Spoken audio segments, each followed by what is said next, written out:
اعوذ باللہ من الشیطان الرجیم، بسم اللہ الرحمن الرحیم۔ تمام تعریفیں اس پروردگار عالم کے لیے ہے جو عالمین کا پالنے والا ہے۔ درود و سلام ہو محمد و آل محمد علیہ الصلاۃ والسلام پر۔ ناظرین اکرام، السلام علیکم ورحمۃ اللہ۔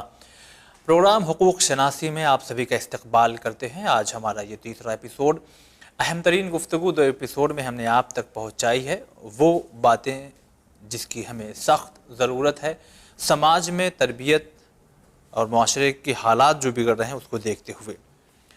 پچھلے ایپیسوڈ میں گفتگو جو آخر میں جا کر کے ختم ہو گئی تھی، وہ ایک بچہ جس کی ولادت ہونے کے بعد اس کی تربیت ہوتی ہے، مگر اسلام نے اس کی ولادت سے پہلے ہی جو انتظام ہونا چاہیے اس کی تربیت کا، وہ اس کی ولادت سے پہلے کے کیا کیا چیزیں ہیں اس کو آقا نے بیان کی ہے۔ انشاءاللہ آج بھی بڑی دلچسپ گفتگو جو ہمارے علم اور معرفت میں اضافے کا سبب بنے گا۔ آئیے روبرو کراتے ہیں حجت الاسلام والمسلمین علی جناب مولانا صفی حیدر صاحب سے۔ آقا السلام علیکم ورحمۃ اللہ۔ علیکم السلام ورحمۃ اللہ۔ ایک بچہ اب جس کی ولادت ہوئی ہے، بچہ یا بچی جو بھی، اب والدین کی طرف سے، کیونکہ یہ سوال ہم اس لیے کر رہے ہیں کہ اکثر والدین اپنا سر پکڑ کے بیٹھ جاتے ہیں جوانی میں، جب ان کا بچہ بگڑ جاتا ہے بظاہر دیکھا جائے، یا غلط ٹریک یا غلط راستے کو اختیار کر لیتا ہے۔ ہم نے تو اتنی محبت دی، اس کی ہر خواہشات کو ہم نے پورا کیا، کیا نہیں کیا اس کے لیے، مگر یہ کمبخت یا یہ نالائق، یہ ایسا ہو گیا ویسا ہو گیا، پھر شکوہ اور شکایت دینے لگتے ہیں۔ تو ولادت کے بعد سے لے کر کے جوانی تک کے درمیان میں ماں باپ کی طرف سے وہ کون سی کوتاہیاں ہیں، وہ کون سے حقوق ہیں، یا وہ کون سے فرائض ہیں جن کو نہ ادا کرنے کی بنا پہ اکثر سماج اور معاشرے میں یہ کنڈیشن سامنے آ جاتی ہے۔ بسم اللہ الرحمن الرحیم۔ آپ نے ایک اچھے پوائنٹ کی طرف توجہ دلائی ہے۔ ماں باپ کے شکوہ کہ ہم نے ان کے لیے کیا کچھ نہیں کیا، جی جو انہوں نے کہا وہ کر دیا، یہی شکوہ سبب بنا ہے اس کی بربادی کا۔ اچھا، یہی جی، یہ جو انہوں نے کہا وہ کر دیا، جو بتا رہے ہیں کہ ہم نے تو اتنا کیا اور بچہ ایسا بگڑ گیا ہے۔ ہاں، یہ کہتے ہیں لوگ۔ اسلام دین اعتدال ہے، بیلنس سکھاتا ہے، ہر جگہ افراط اور تفریط سے روکتا ہے۔ تربیت کے دو حصے ہیں۔ شہید مطہری رحمۃ اللہ علیہ نے کسی جگہ لکھا ہے، بہت زمانہ پہلے میں نے پڑھا تھا، ابھی کچھ یاد آتی ہے بات ان کی، لیکن بہت قیمتی بات ہے کہ اللہ کو رب جو کہتے ہیں وہ پالتا ہے۔ جی، پالنے کا مطلب کیا ہے؟ پالنے کا مطلب یہ ہے کہ جو صلاحیتیں ہیں ان کو جتنا بڑھاوا دینا ممکن ہے ان کو اتنا بڑھاوا دیا جائے، اچھا، اور جو ان صلاحیتوں کو بڑھاوا دینے میں جو چیزیں رکاوٹیں بنتی ہیں ان سے بچایا جائے۔ جیسے ہم ایک پودے کو گملے میں لگاتے ہیں تو مٹی ٹھیک کرتے ہیں، کھاد ڈالتے ہیں، پانی ڈالتے ہیں، ہر وہ چیز جو پودے کی گروتھ کو بڑھائے جی وہ کام کرتے ہیں، لیکن ساتھ ہی ساتھ کیٹ ناشک ڈالتے ہیں، جی جی، ہاں تیز گرمی یا سردی سے بچاتے ہیں، ہاں، تب پودا تیار ہوتا ہے۔ تو ہمیں تربیت کے دو پارٹ ہیں، کچھ کرنا ہے اور کچھ چیزوں سے، کچھ دینا ہے اور کچھ چیزوں سے بچانا ہے۔ تربیت کے دو پہلو ہیں، کچھ ایک دینا ہے، کچھ چیزوں سے بچانا ہے۔ اچھا، بشارت اور نذارت۔ پیغمبر خدا کے دو پہلو ہیں۔ اللہ نے پیغمبر کے لیے صرف لفظ بشیر استعمال نہیں کیا ہے کہ بس جنت کی خوشخبری دینے والا اور جنت تک پہنچانے والا، نذیر بھی کہا ہے، جی جہنم سے بچانے والا، جہنم سے ڈرانے والا۔ تو تربیت پیغمبر نے بھی فرمائی ہے تو دونوں پہلوؤں کے ذریعے سے کی ہے۔ انسانی فطرت میں تھوڑا تھوڑا سے فرق ہے، جی، کسی پر شوق دلانا اثر کرتا ہے، کسی کو شوق دلانے سے اثر نہیں پڑتا، لیکن ڈرایا جانا اس کو اثر کرتا ہے۔ ہم آپ سب ہیں، بہت سے لوگ احکام الہی کی اطاعت کرتے ہیں، نماز، روزہ، پابندی، حلال حرام کی، جنت کے لیے، جی لیکن بہت سے ایسے ہیں جو جنت کے شوق میں نہیں کرتے، لیکن جب انہیں جہنم سے ڈرایا جاتا ہے ہاں، تو وہ پھر دین کی راہ پہ آ جاتے ہیں۔ تو فطرت الگ الگ ہے، ہر انسان میں بہرحال کوئی نہ کوئی ایسی جگہ ہے جہاں اس کو بشارت کام نہیں کرتی۔ یہ بشارت کا لفظ میں بول رہا ہوں، تھوڑا عربی کا لفظ ہے، ہمارے ہاں بشارت کا لفظ خواب میں جو آدمی خرافات دیکھتا ہے اس کو بشارت کا نام دیتا ہے، وہ نہیں ہے۔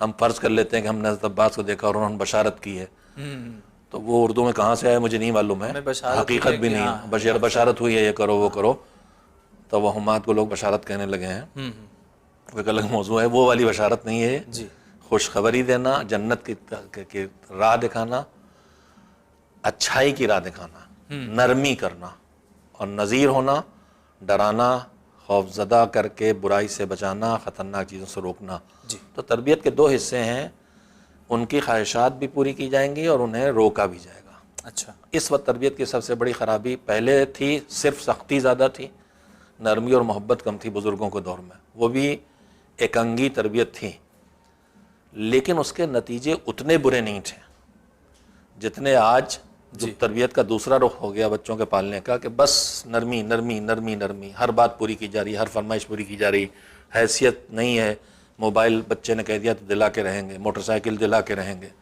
وقت سے پہلے کار پکڑا دیں گے، موٹر سائیکل ہاتھ میں پکڑا دیں گے، بیٹے نے کہا بیٹی نے کہا ہے، آنکھ بند کر کے اس کی ہر بات پوری کر رہے ہیں۔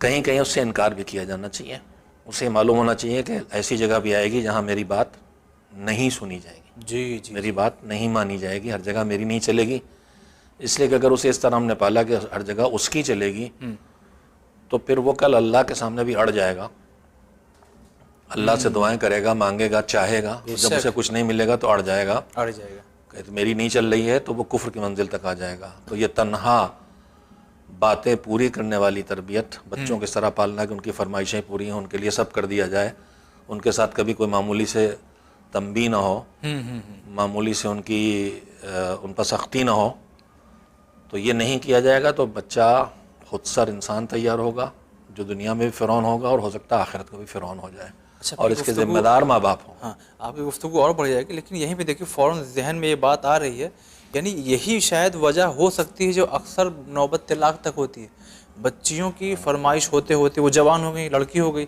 اب وہ جو سسرال میں پہنچیں تو ظاہر سی بات ہے اب وہ ان کی عادت یہی ہے کہ جو ہم مانگیں گے وہ ہوگا، جو ہم چاہیں گے وہ ہوگا، اور وہ اکثر وہاں ہوا نہیں، کہ جس کے بنا پہ اچھا کبھی کبھی شکایتیں آتی ہے، تو کیا شاید یہی وجہ ہو سکتی ہے؟ یہ بھی ایک وجہ ہے۔ ہمیں اس طرح پالنا چاہیے کہ انہیں یہ میسج جاتا رہے کہ ہر وہ چیز جو تم چاہو گے وہ دنیا میں نہیں ہوگی، لیکن ہم انہیں جب اس طرح پالیں گے جو تم چاہو گے ہو جائے گا، تو وہ پھر مستقبل میں خود سر اور جھگڑولو انسان تیار ہوگا، اور ہر ایک کے ساتھ اس کا مسئلہ بنے گا، بندوں سے لے کے خدا تک۔ اور خود ہمارے ٹچ میں کچھ ہمارے فرینڈ ہیں، ایک دو ایسے ہیں جو جن کو زمانہ جذباتی کہتا ہے، لیکن آپ کے باتوں کے ذریعے ہمیں احساس ہو رہا ہے جذباتی نہیں، بلکہ ان کو یہ تعلیم نہیں ملی ہوگی جس کی بنا پہ وہ جہاں نوکری کرنے گئے تھے، میں نے جو کہا اس نے کیا ہی نہیں، میں نے چھوڑ دیا، ایک انگی تربیت میں اسے کہتا ہوں، اب وہ بیچارے کہاں پڑے رہ گئے۔ تو ناظرین یہ سوچنے اور سمجھنے کا مقام ہے کہ یہاں پہ بہت سنبھال کے لیے چلنا پڑے گا، ہر ان کی ضرورتوں کو نہیں پورا کیا جائے، تاکہ ان کو کسی نہ کسی موڑ پہ کہیں نہ کہیں یہ لگے کہ ہر چیز یہاں پہ پوری نہیں ہو سکتی ہے۔ تو اگر آگے بڑھتے ہیں، کچھ اور بھی اہم باتیں، والدین کی کچھ ایسی کمیاں جو نوجوانوں کو کمزور کر دیتی ہیں معاشرے میں، سماج میں کھڑے ہونے کے لیے۔ کبھی کبھی ایسا ہوتا ہے معاشرہ بڑی تیز جس راہ پہ چل رہا، بچہ اس راہ پہ جانے سے ڈرتا ہے یا پیچھے بھاگتا ہے، جس کو لوگ اکثر کہتے ہیں کام چور ہے یہ، تو اس کے بارے میں کیا کہیں؟ اس کی دو وجہیں میں محسوس کرتا ہوں۔ مولا کائنات نے ایک مثال دی ہے کہ ایک پھول وہ ہے جو میں اپنے لفظوں میں کہہ رہا ہوں جو گملے میں پالا جاتا ہے باغچے میں، اور ایک پیڑ وہ ہے جو ایک پودا وہ ہے جو گملے اور باغچے میں پالا جاتا ہے، اور ایک جنگل میں اگتا ہے۔ واہ، باغچے والا بہت کمزور ہوتا ہے، ہلکے سے جھٹکے سے ٹوٹ جائے گا، اکھڑ جائے گا، سوکھ جائے گا معمولی سے گرمی میں۔ جنگل والا مضبوط ہوتا ہے۔ ہم نے بچوں کو ساری زندگی جان لگا دی کہ وہ ہر زندگی کی سہولت انہیں ملے اور کوئی تکلیف ان کو نہ پہنچے، یعنی سدا بہار رہے۔ ہم نے تو یہ سوچا جی، لیکن ہم نے انہیں بنا دیا گملے کا پودا۔ تھوڑا سا ان کو زمانے کے تھپیڑے کھانے کا بھی گنجائش ان کے لیے ہونا چاہیے۔ ہماری حیثیت ہے کہ ہم ان کو موٹر سائیکل دے دیں 1 لاکھ کی، لیکن کبھی کبھی انہیں بس سے بھی چلانا چاہیے تاکہ انہیں تکلیف کا پتہ بھی رہے، واہ، ورنہ پھر یہی ہوگا کہ انہیں تکلیف کا پتہ نہیں، تو جب وہ اپنی کمائی پہ آئیں گے تو ان کی وہ حیثیت نہیں ہوگی جو ان کے ماں باپ جب انہیں پال لیتے ان کی حیثیت تھی۔ ماں باپ جب انہیں پال رہے تھے تو وہ اسٹیبلش ہو چکے تھے، اب ان کو زندگی شروع کر رہے ہیں، اسٹیبلش نہیں ہے، شروع ہوئی، تو اس اسٹینڈرڈ سے اپنی زندگی شروع نہیں کر پائیں گے، لہذا وہ سہولتیں زندگی میں نہیں پائیں گے، کچھ دشواریوں کا سامنا ہوگا، وہیں سے شکست کھانا شروع کر دیں گے۔ ایک تو یہ بات ہے. جی. دوسری بات یہ ہے کہ جب ان کی ہر فرمائش پوری کی جائے گی تو ان کے اندر قوت برداشت ختم ہو جائے گی. قوت برداشت ختم ہوگی، سہولتیں ان کی زندگی میں سختی ہے ہی صحیح نہیں. بات. ہاں. تو پھر جب فیلڈ میں آئیں گے تو وہ جان چرائیں گے. کسی طرح کی بھی سختی، ذرا سی بھی سختی ان سے برداشت نہیں ہوگی. جو ان کو ماں باپ گھبرا جاتے ہیں. گھبرا جائیں گے. فوراً. گھبرانے کی دوسری وجہ بھی ایک ہے. ہم نے کہیں کہیں دیکھا ہے کہ بچوں کو بہت زیادہ گائیڈ کر کے پالا جاتا ہے. انہیں بالکل خود فیصلہ لینے کی اجازت نہیں دی جاتی. جی جی. ہر قدم پہ ان کی انگلی بلکہ ان کا بازو پکڑے رہتے ہیں ماں باپ. ہاں، ٹوکا جاتا ہے ہر دم. انہیں تھوڑی سی آزادی بھی کہیں کہیں ملنا چاہیے. آزادی نگرانی کے اندر، وہ آزادی نہیں جی. کہ جو ہماری نگرانی میں نہ ہو. جیسے ہم جب بچہ گھٹنیوں چلنا شروع کرتا ہے، زمین پہ اترنے کے لیے مچلتا ہے، تو بہت سے ماں باپ آج کے ہم نے دیکھے ہیں وہ زمین پہ اترے گا، اس کو جراثیم لگ جائیں گے، انفیکشن ہو جائے گا. ہاں ہاں ہاں. بلکہ ایسے ماں باپ بھی دیکھے ہیں جو دادا دادی کے گود میں دیتے ہوئے ڈرتے ہیں کہ انفیکشن ہو جائے گا. دیکھے ہیں میں نے. نانا نانی دادا دادی کو دیتے ہوئے گھبراتی ہیں ماں باپ، نوجوان ماں اور جوان باپ کے کہ انفیکشن نہ ہو جائے. جنہوں نے ان کو پال پوس کے بڑا کیا ان پر ان کا بھروسہ نہیں ہوتا. اللہ اکبر. تو بچے کو زمین پہ اترنا چاہتا ہے تو ہم اترنے دیں گے. سمجھدار ماں باپ اتار دیتے ہیں. صحیح بات. ٹھوکر کھائے، لڑے، چوٹ کھانا سیکھے، غلطی سے سیکھنا سیکھے، غلطیاں کرے اور سیکھے. جو ماں باپ یہ نہیں کرتے ان کے بچے پھر فیلڈ میں مستقبل میں آ کے پیچھے ہٹنا شروع ہو جاتے ہیں. لہذا آزادی نگرانی کے ساتھ ہونا چاہیے. جیسے ہم زمین پہ بچے کو اتارتے ہیں، آزاد ہے، وہ اپنے حساب سے بالکل آزاد ہوتا ہے، جدھر جائے جی چاہے کرے، لیکن آزاد نہیں ہوتا. ہماری نگاہ میں ہر وقت ہے. جیسی چھری کی طرف بڑھے گا ہم روک لیں گے، جیسی چولہے کی طرف جائے گا ہم روک لیں گے. ہے وہ آزاد مگر ہمارے کنٹرول میں ہے. بچے کو اسی طرح پالنا چاہیے. اس کو تھوڑی آزادی ملنا چاہیے لیکن کنٹرول میں رکھ کے آزادی ملنا چاہیے. بہت زیادہ گائیڈ کرنا، میں نے دیکھا ہے کہ سبزی تک خریدنے کے لیے جی. بچے کو اجازت نہیں دکان پر، سب ماں باپ ہی کر رہے ہیں. تو جب آپ سب خود کریں گے اور ایک دم سے اسے فیلڈ میں ڈھکیلیں گے تو کیا ہوگا؟ جی. تجربہ کرا کے فیلڈ میں بھیجیے. چلیے، بہت شکریہ آغا، اپنے عظیم گفتگو ہمارے ناظرین تک پہنچائی. لیکن جہاں آپ اپنے تجربات اور معاشرتی چیزوں کو دیکھنے کے بعد آپ بہت سی چیزیں ہمارے ناظرین تک پہنچا رہے ہیں، کچھ احادیث ہے اہل بیت علیہ الصلوۃ والسلام کی، وہ بھی اگر ہمارے ناظرین تک پہنچے تو بہتر ہوگا اس حوالے سے جس پہ گفتگو ہو رہی.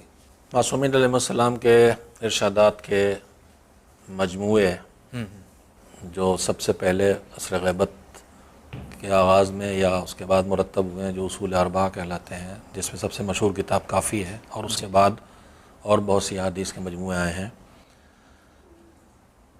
ان میں جن چیزوں کے بارے میں بہت تفصیل کے ساتھ روایات موجود ہیں اور محفوظ ہیں، ان میں سے ایک حصہ تربیت کا ہے. اچھا. بہت بڑی تعداد میں روایات ہیں جو بہت چھوٹے چھوٹے مسائل کی طرف بھی متوجہ کر رہے ہیں کہ بچوں کو کیسے پالا جائے. لیکن افسوس کی بات یہ ہے کہ ہم ان ذخیروں تک نہیں پہنچے ہیں. ہم کتاب نہیں پڑھتے ہیں، سنجیدہ گفتگو مذہبی نہیں کرتے ہیں، صرف بحثوں میں جاتے ہیں. اہل علم سے بھی وہ سوالات کرتے ہیں جن کا ہماری زندگی سے کوئی بظاہر رشتہ نہیں ہوتا ہے. اچھا. مجالس ایک ذریعہ بچی ہیں، اس میں ہم فرمائشیں کر کے یا اپنا مزاج بتا کے خطیب کو محدود کر دیتے ہیں کہ ایسی چیزوں تک پہنچ نہیں پاتا ہے. بہرحال روایات میں کثرت سے بہت چھوٹی چھوٹی باتوں کی طرف متوجہ کیا گیا ہے. مثلا بچے کو کی پرورش کے سلسلے میں اس کے ساتھ جو سلوک ہو وہ کس ایج میں کس طرح کا ہو، ایج وائز کس. مجھے بھی اب ظاہر ہے کہ اس وقت ساری روایات پیش نظر نہیں ہیں اور محفوظ بھی نہیں دماغ میں، لیکن میں ادارہ تنظیم المکاتب سے تعلق رکھتا ہوں. اس کے دینیات میں روایت نقل ہوئی ہے کہ جب بولنے لگے تو سب سے پہلے اسے مثلا لا الہ الا اللہ کہنا سکھاؤ. اچھا. پھر تھوڑا آگے بڑھے تو وضو کرنا سکھاؤ، قبلے کی شناخت سکھاؤ. اس طرح کی بہت کثرت سے روایات ہیں جس میں بہت جزیات کی طرف متوجہ کیا گیا ہے. کھانا کھانے کا سلیقہ داہنے ہاتھ سے کھاؤ، گفتگو کا سلیقہ، سمتوں کی پہچان بہت ابتدائی مرحلے میں. اچھا. تو ایک ایسا انسان بنے جس کے ذریعے وہ دنیا میں بھی کامیاب ہو اور آخرت میں بھی کامیاب ہو. اچھا. ان میں جو ان روایات سے نتیجہ نکلتا ہے وہ یہ ہے کہ ایسا انسان تیار ہو جو اپنے مالک کو پہچانے، مالک کے بعد اللہ کی طرف سے بھیجے ہوئے ان نمائندوں کو پہچانے جو اللہ کا پیغام ہم تک لے کے آئے ہیں، اور خصوصیت کے ساتھ ایک طرف جو متوجہ کیا گیا قرآن سے اس کو مانوس بنایا جائے. اہل بیت علیہ السلام کی محبت اس کے دل میں پیدا کی جائے اور قرآن سے اس کو مانوس بنایا جائے. اہل بیت علیہ السلام کی محبت کیا کیا اسے فائدہ پہنچائے گی؟ چھٹے امام حضرت جعفر صادق علیہ السلام کی خدمت میں ایک شخص آیا، اس نے کہا کہ ہم آپ سے محبت کرتے ہیں اور آپ کے گھر والوں کے ناموں پر اپنے بچوں کے نام رکھتے ہیں. اچھا. ایک حکم یہ بھی ہے کہ اس کا اچھا نام رکھا جائے. جی ہاں. فخر کے ساتھ اپنے نام کو ہر جگہ بتا سکے، ایسے بے تکے نام نہ ہو کہ بعد میں اسے اپنا نام بتانے میں شرم محسوس ہو. صحیح. آج کل ایک فیشن یہ بھی آ گیا ہے نئے کا، اور نئے کے چکر میں ایسے علم غلم نام رکھے جا رہے ہیں جو دنیا کی کسی زبان میں ڈھونڈے نہیں ملتے کہ کس زبان کا لفظ ہے اور کیا میننگ، اور کوئی اس کو معنی مفہوم ہے ہی نہیں. جب لفظ ہی ڈھونڈے نہیں ملتا تو محمل ہے. صحیح. تو جب محمل نام رکھیں گے تو محمل شخصیت بھی تیار ہوگی. تو بہرحال امام نے آج کل ایک فیشن نکلا ہے قرآن مجید پڑھتے ہوئے ہم کو جو لفظ اچھا لگا ہم نے وہاں سے پک کر لیا. اب یہ بھی نہیں جانتے کہ ایک لفظ کا آدھا حصہ کاٹا ہے پچھلے والے لفظ سے اور آدھا حصہ کاٹا ہے اگلے والے لفظ سے. ہم کو اچھا لگا، ہم سمجھے عربی کو کوئی لفظ، ہم نے نام رکھ دیا علم نشرہ یا نشرہ نام رکھ دیا. نشرہ نام نہیں ہے، اسم نہیں ہے، فعل ہے. انعمتا ہوتا ہے نام. انعمتا نعمت سے ہے، ماضی کا صیغہ ہے. انعمتا کا مطلب ہے تو نے نعمت نازل کی. تو نام اسم ہونا چاہیے، ناؤن ہونا چاہیے، ورب نہیں ہونا چاہیے. حرف بھی نام نہیں ہوتے ہیں. بہت سے لوگوں نے ایسے، بہرحال یہ ایک فیشن چلا ہے. ایک نام یہ بھی ہے کہ حضرت علی علیہ السلام کا علی لے لیا، جناب زہرا سلام علیہ کا زا لے لیا. علیزا، علیسا. جی. یہ سارے فیشن جو نئی کی فکر جو ہے، نئے کی فکر، یہ بہت تباہیاں لاتا ہے. کیا کہنا چاہتے ہیں؟ کیا اس طرح کا نام رکھنے سے کیا بچے کی شخصیت پہ اثر پڑتا ہے؟ اس سے جو میسج ملے گا مستقبل میں یہ نہیں کہتا کہ لفظوں کا کوئی اس کی شخصیت سے جوڑ ہے. نام کا یہ غلط فہمی ہے کہ نام بدل دو. یہ بھی ہوتا ہے کہ اس کا نام بھاری ہے، نام بدل دی. یہ سب فضولیات ہیں. اچھا. یہ گھر بدل دی، یہ گھر بھاری ہے، یہ گھر نہیں سوٹ کر رہا ہے. یہ سب فضولیات ہیں. نہ کوئی ستارہ، نہ کوئی گھر، نہ کوئی زمین، نہ کوئی نام، جن کا کوئی رشتہ انسان کے مقدر سے نہیں ہے. انسان کا مقدر اس کے اپنے اعمال سے اور اس کے اپنے عقائد سے جڑا ہوا ہے. لیکن بہرحال نام ایک ایسی چیز ہے جس کے لیے ہدایت کی گئی کہ اچھا نام رکھے تاکہ وہ اور پھر جب اس کا نام ہوگا، اگر اس کا نام جواد ہے مثال کے طور پر، جی، مثال کے اوپر شجاع ہے، شجاعت عباس ہے، تو کبھی تو اسے خیال آئے گا کہ میرا کیا نام ہے، میرے اندر یہ خوبی ہے کہ نہیں ہے. اچھا. تو امام کی خدمت میں جا کے اس نے کہا کہ ہم آپ سے محبت کرتے ہیں، آپ کے گھر والوں کے ناموں پر اپنے بچوں کے نام رکھتے ہیں، تو اس سے ہمیں کچھ فائدہ پہنچے گا کہ نہیں؟ تو امام نے فرمایا کیوں نہیں پہنچے گا. اس کا امام نے ایک جملہ سوالیہ لہجے میں کہا کہ حل الدین الا الحب، دین محبت کے علاوہ کسی اور چیز کا نام ہے؟ صحیح. اللہ سے محبت، اللہ کے اچھے بندوں سے محبت، اللہ کی مخلوق سے محبت. اگر ہمارے دل میں کسی کے لیے نفرت بھی ہے برائی سے، تو وہ بھی محبت ہی کی حفاظت کے لیے نفرت ہے، صحیح. اصل میں محبت ہے. تو اچھا نام رکھا جائے، اچھی تربیت دی جائے. مگر تربیت کی 3 بنیادی باتیں ہیں. اس کے اندر معرفت پروردگار پیدا کی جائے، اس کو اہل بیت علیہ السلام کی محبت دی جائے، اور اسے قرآن سے مانوس بنایا جائے. جی. اس سلسلے میں روایات ہیں، کثرت سے ہیں. ضرور بیان کریں آپ ہمارے ناظرین کے لیے. میں مثلا پیغمبر خدا حضرت محمد مصطفیٰ صلی اللہ علیہ وآلہ وسلم کا ارشاد ہے، رحم اللہ عبدا عان ولدہ علی برہ بالاحسان الیہ والتعلف لہ والتعلیم والتأدیبہ. اللہ اس انسان پر رحم کرے، رحمت نازل کرے جو اپنے بیٹے کو جی نیکی کے راستے پر ڈالنے کے لیے کوشش کرے، اچھا، اور اس کو پڑھائے، سکھائے، اور اس کو مہذب اور صاحب کردار بنائے. اور اللہ اس انسان پہ جو رحم کرے جو اپنے بیٹے کو اس طرح پالے کہ اولاد اپنے ماں باپ کے ساتھ اچھا برتاؤ کرے. واہ سبحان اللہ. تو اس کے لیے تفصیلات ہیں بہت سے. اس میں ایک جملہ اکرموا اولادکم واحسنوا آدابہم، اپنے بچوں کو عزت دو، ان کی توہین نہ کرو، انہیں ذلیل نہ کرو. ہاں واحسنوا آدابہم، اور ان کے زندگی کے سلیقے کو اچھا بناؤ. کھانا کیسے کھانا چاہیے، داہنے ہاتھ سے کہ بائیں ہاتھ سے، سلام دعا، گفتگو، ہر چیز کا سلیقہ انہیں سکھاؤ. ایک جملے میں سب کچھ آ گیا. احسنوا آدابہم، ان کو ادب اور تہذیب، بہتر سے بہتر ادب اور تہذیب انہیں سکھاؤ. یا مثلاً اسی طرح سے روایت ہے جو یہ کہہ رہی ہے کہ بچے کے ساتھ ایسا سلوک کیا جائے کہ اس کے دل میں کینہ پیدا نہ ہونے پائے، صحیح بات ہے. یہ بغض پیدا نہ ہونے پائے کسی کا بھی. خود ماں باپ بھی ایسا سلوک نہ کریں کہ بچے کے دل میں اسی کے لیے کینہ پیدا ہو جائے گا. اکثر حضور آپ کا زیادہ تجربہ ہوگا، پبلک پلیس میں ہی والدین کبھی کبھی اپنے بچوں کو اتنا زیادہ ڈانٹ اڑ دیتے ہیں کہ اس کا نتیجہ تو کبھی کبھی خودکشی بھی ہو جاتا ہے. بہت خطرناک ہے وہ. بہرحال جی یہ تو مفصل موضوع ہے. میں اگلے کبھی حاضر ہو سکا تو میں پھر اس کو انشاءاللہ. کچھ روایات نوٹ کر کے لے آؤں گا. جی لیکن قدم قدم پر اہل بیت علیہ السلام نے ہدایات دی ہیں کہ ہمیں بچے کے ساتھ کس طرح کا سلوک کرنا ہے. پہلے 7 سال مثلاً اس کی باتیں زیادہ سننا ہے، بچوں پھر اگلے 7 برسوں میں اس سے اپنی باتیں منوانا ہے، اچھا پھر اس کے 14 سال کے بعد اسے اپنا مشیر اور صلاح کار بنا کے رکھنا ہے. اچھا، یعنی ہر بات میں مشورہ لینا اس سے. اس لیے کہ اسے فیلڈ میں بھیجنا ہے، اس کو احترام بھی دینا ہے، اس کو عزت نفس بھی دینا ہے، اسے ٹرین بھی کرنا ہے.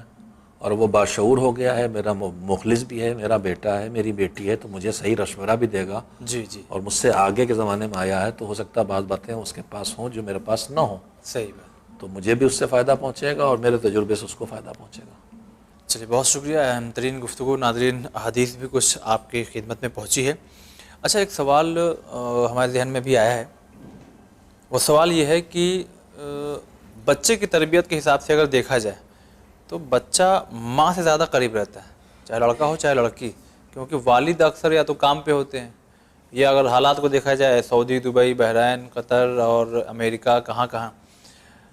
تو شاید اسلام نے بھی جہاں تک زور دیا ہے ماں کا پڑھا لکھا اور مہذب اور یہ سب ہونا بہت ضروری ہے، لیکن معاشرے میں بھی دیکھا جائے بہت خرابیاں یہ زیادہ پائی جاتی ہے کہ جو دور ہے، یعنی باپ دور ہے، اس کو خوب پڑھایا، ماں جو بچے سے بہت قریب رہے گی ہمیشہ، اس کو بہت کم پڑھایا یا پڑھایا ہی نہیں. کیا کہیں گے؟ دیکھیے، تعلیم تو بیٹے اور بیٹے کی دی جاتی ہے، ماں باپ کی نہیں دی جاتی. وہ بیٹی جو ماں بننے والی ہے اس کی بات کر رہے ہیں آپ. ہاں یہ ہمارے معاشرے میں جو تفریق ہے بیٹے اور بیٹے کی، اس کا اسلام سے کوئی رشتہ نہیں ہے. بلکہ اسلام میں تو بیٹی کو بعض ایسے تمغے دیے گئے ہیں جو بیٹے کو شاید نہیں ملے ہیں. اچھا. اس کو زندگی میں مسرت اور خوشی پہنچانے والا کردار اس کا زیادہ ہے بیٹی کا، بیٹے کے مقابلے میں. جی جی جی. اسے خوشبو اور پھول اور اس طرح کے الفاظ سے معصومی نے یاد کیا ہے. یہ ہماری کمی ہے جو اسلام سے اس کا کوئی رشتہ نہیں ہے، دیگر مذاہب سے آ گئی ہے. جہاں دور جاہلیت میں بھی عورت کو انسانی مخلوق نہیں سمجھا جاتا تھا، مرد کے برابر نہیں سمجھا جاتا تھا. کفار میں بھی، اور کفار مکہ سے پہلے یونان اور روم اور ساری تاریخ پڑھی ہے، عورت ذلیل تھی. اسلام نے اسے عزت دی، احترام دیا، اور اس کو وہی حقوق دیے جو انسان ہونے کی حیثیت سے اسے ملنا چاہیے. عورت بھی انسان ہے، مرد بھی انسان ہے. صحیح. ان میں جو حقوق ہیں وہ دونوں کے مشترک ہیں، ذمہ داریاں الگ الگ ہیں. اللہ نے دونوں کو صلاحیتیں دی ہیں اور اس طرح ڈیزائن کیا کہ کوئی ایک اکیلا نہ رہ پائے. نہ مرد اکیلا زندگی بسر کر سکتا ہے، نہ عورت اکیلی زندگی بسر کر سکتی ہے. لہذا دونوں کو ایک دوسرے کا محتاج بنایا ہے، اکیلے جینے کے لیے بنایا نہیں ہے. لہذا کچھ خوبیاں عورتوں کو زیادہ دی ہیں جو مردوں میں اتنی نہیں ہیں، کمالات اور ہنر. اور کچھ چیزیں مردوں کو ملی ہیں جو عورتوں میں نہیں. جسم مردوں کا مضبوط ہے، عورتوں کا جسم اس کے مقابلے میں کمزور ہے. جذباتیت عورتوں میں زیادہ دی ہے، محبت کا جذبہ، خدمت کا جذبہ یہ زیادہ دیا ہے. تو یہ چیزیں وہ ہیں جو اللہ نے ان میں بانٹی ہیں تاکہ دونوں ایک دوسرے کے ضرورت مند رہیں اور ایک دوسرے کے ساتھ مل کے زندگی بسر کریں. اگر ایک ساتھ ضرورت مند نہیں ہوں گے، زندگی ساتھ بسر نہیں کریں، انسانیت ختم ہو جائے گی۔ صحیح بات۔ تو حقوق دونوں کے برابر ہیں، فرائض الگ الگ ہیں، اور جہاں کوئی فریضہ اللہ نے عورت پہ نہیں رکھا ہے وہاں بھی اس فریضے کے ادائیگی کا جو اجر و ثواب اس سے محروم نہیں کیا ہے۔ مشہور روایت ہے کہ پیغمبر خدا صلی اللہ علیہ وآلہ وسلم کی خدمت میں خاتون آئی نمائندہ بن کے مکے کی خواتین کی، اچھا۔ تب جب آیہ جہاد نازل ہوئی اور اس کا شرف بیان کیا گیا تو اس خاتون نے آ کے مدینے میں مسجد النبی میں آ کے پیغمبر سے گفتگو کی ہے، جب پیغمبر بھی تھے اور صحابہ بھی تھے۔ اچھا۔ یہ اس بات کی طرف اشارہ ہے کہ دین کے احکام کا خیال رکھتے ہوئے خاتون اس مسجد میں آ سکتی ہے جہاں پیغمبر بھی تشریف فرما اور اصحاب بھی تشریف فرما ہے، اور اس نے اپنے آ کی بات کہی۔ پیغمبر نے پہلے اس کی تعریف کی کہ دیکھو مردوں سے کہا جو بیٹھے تھے کہ یہ کتنی اچھی طرح سے اپنی بات کو کہہ رہی ہے۔ اس خاتون نے نمائندگی یہ کی کہ آپ جب جہاد کرنے جاتے ہیں تو ہم آپ کی طرف سے یہاں آپ کے مال کی حفاظت کرتے ہیں، آپ کی اولاد کی حفاظت کرتے ہیں، آپ کی عزت و آبرو کی حفاظت کرتے ہیں، لیکن آپ جہاد کر کے جو اجر و ثواب پا رہے ہیں اس ثواب سے ہم کو محروم کر دیا۔ تو پیغمبر نے جواب میں فرمایا کہ تم کو ثواب سے محروم نہیں کیا ہے، تمہارا جہاد تمہارے گھر میں ہے، اور وہ جہاد یہ ہے کہ تم اپنا گھر اچھی طرح سے چلاؤ۔ اچھا۔ جہاد المرأۃ حسن التبعل، جس کا ہم سادہ زبان میں مفہوم یہ ہے کہ ٹھیک سے اچھا سے گھر چلاؤ، شوہر اور گھر کو سنبھال کے رکھو، یہی تمہارا جہاد اور واقعاً جہاد ہے۔ اور یہ جہاد زندگی بھر کا جہاد ہے، میدان کا جہاد تو کبھی کبھی ہوتا ہے۔ کبھی کبھی۔ تو میں عرض یہ کرنا چاہتا ہوں کہ اللہ نے فرائض میں فرق رکھا ہے، اس کے اجر و ثواب میں فرق نہیں رکھا ہے، اور حقوق میں فرق نہیں رکھا ہے۔ عورت کا وہی حق ہے، یعنی لڑکی کا جو لڑکے کا حق ہے۔ جو تربیت کے اصول جن پہ ہم لوگ ابھی گفتگو کر رہے ہیں اس میں کہیں یہ نہیں کہ لڑکی کو یوں پالو اور لڑکے کو یوں پالو، البتہ جو ضروریات ہیں اس کے تحت دونوں کو مشترک حق دینے کے بعد تربیت میں بھی متوجہ کیا گیا۔ مثلا لڑکے کی تربیت میں دیا گیا کہ اس کو جسمانی طور پہ مضبوط کرنے والی چیزیں سکھائی جائیں، تیراکی سکھائی جائے، گھوڑ سواری سکھائی جائے۔ لڑکیوں کے لیے اس کے مقابلے میں دوسری چیزوں کی طرف ہدایت دی گئی ہے جو اس کی عفت اور حیا کی حفاظت بھی کریں اور اس کو اس طرف متوجہ کریں، اس کو سورہ نور کی خصوصیت سے اس کو تعلیم دی جائے۔ یہ روایات میں آیا ہے۔ سورہ نور میں عفت کے سلسلے کے سارے احکام ہیں، حجاب کا حکم اسی میں ہے، اچھا۔ نگاہیں جھکا کے رکھو اسی میں ہے، بدکاری کی سزا کیا ہے اسی میں ہے۔ تو دونوں کو جو ضرورت ہے خصوصی اس کی طرف خصوصیت سے تربیت میں توجہ دی جائے، لیکن عمومی تربیت میں دونوں برابر کے حقدار ہیں، دونوں سے محبت برابر، دونوں کا احترام برابر، دونوں کے سلوک اچھا۔ بلکہ روایات یہ کہتی ہیں کہ گھر میں کچھ لے کے آؤ تو پہلے لڑکی کو دو، جی ہاں، اس لیے کہ لڑکا تو چھین لے گا، یہ نہیں لے گی، اسے پہلے دو پھر لڑکے کو دو۔ تو ہماری کمی ہے کہ ہم نے تعلیم نہیں دی۔ جب ہم نے بچی کو تعلیم نہیں دی تو ماں بھی تعلیم یافتہ نہیں ہوئی۔ تعلیم اور تربیت کے لفظ میں ساتھ ساتھ بولنا چاہوں گا، ہو سکتا ہے کہ یونیورسٹی اور کالج سے وہ پوسٹ گریجویٹ پاس ہو، تعلیم تو ہو، لیکن اس کو پالا نہیں گیا ٹھیک سے، تو وہ پھر جب وہ ٹھیک سے نہیں پالی گئی ہے تو اگلی نسلوں کو بھی ٹھیک سے نہیں پالے گی۔ پالنے میں ماں باپ دونوں ذمہ دار ہیں، لیکن پالنے میں بڑا حق اگر ماں کا نہ ہوتا تو حقوق والدین میں ہر جگہ پیغمبر نے ماں ماں ماں نہ کہا ہوتا۔ پیغمبر کے پاس آ کے پوچھا کہ کیا کروں، کس کے ساتھ؟ کہا ماں کے ساتھ نیکی کر، ماں کے ساتھ نیکی کر۔ تو ہر جگہ حقوق جب ماں باپ کے ادا کرنا ہے اس میں ماں کو آگے رکھا گیا۔